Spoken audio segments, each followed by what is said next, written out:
Good morning, good morning, good morning. Welcome to day 28 of the Workplace Power Leverage session. This is a 31-day career accelerator for value-driven professionals. And the goal is pretty simple. I want to help you win at work and in life. And you know how I do that? I give you 9 power leverage over the course of 31 days. And the goal of this 9 power leverage is pretty simple: to help you accelerate your career, grow in the recognition that you have in the workspace, grow your income so you can live the life that you really want to live. And today we're going to be going on the final power leverage. Yeah, it's been a long time coming. Today is going to be on the final power leverage, and that is your people management. Now, to help you understand this clearly, one thing which I always like to remind people is that, look, you realize that by choosing to work in any particular company that you find yourself, or a firm that you find yourself, you're basically choosing to operate within that ecosystem. You're basically choosing to work within that space with the people that you find around within that ecosystem.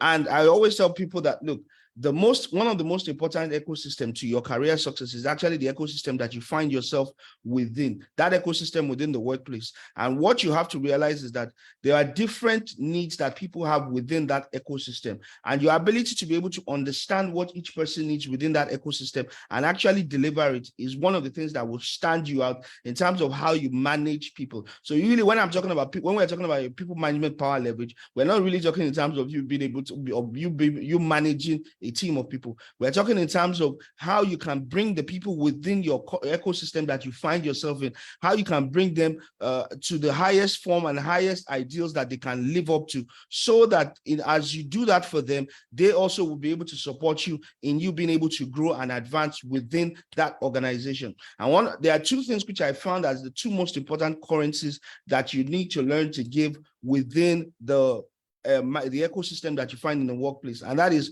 respect and recognition. I repeat, the 2 most important things that I found very important for you to be able to give within the workspace is respect and recognition.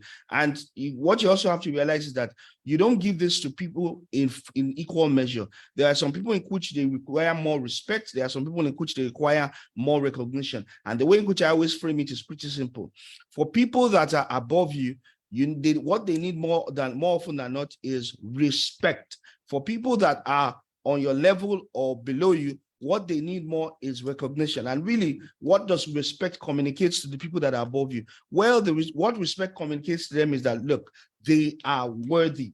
That's what respect communicates to them. And for the people that are on your level and the people that are either on your level or they are below you, what does recognition communicate? Recognition communicates to them that they matter. And those are the real 2 most important currencies within the workplace. People want to know that they are worthy and that they matter. And the more you can give this to people within the workspace, the more we can share that currency with the people that you meet with in the workspace, the more you're going to create an ecosystem of people that actually support and encourage your dreams and aspirations.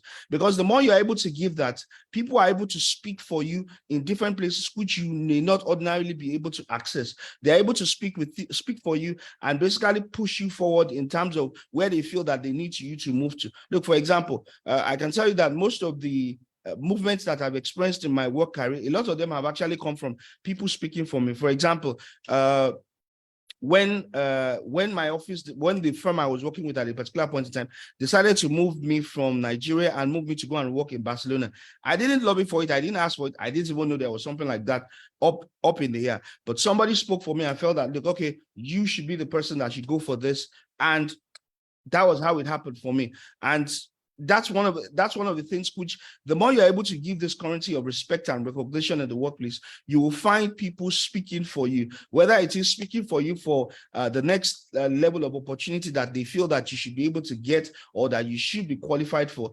People would speak for you in those particular areas, or whether it's just a case of, look, you need something done and there are hiccups that are happening along the way, and basically people will be able to speak for you in this particular. So look at it this way: by your ability to give respect and recognition within the workspace is actually going to create a supportive ecosystem around you, an ecosystem that is able to support your aspirational goals and ideals that you have whilst you're working within that particular organization. So your assignment for today, pretty simple. Let me just pull it up from the workbook. Minutes, let's see. Yeah. Your assignment for today is pretty much simple. It's this: you need to write out a list of people that you need to give more respect to in the workplace, and people you need to give more recognition to in the workplace.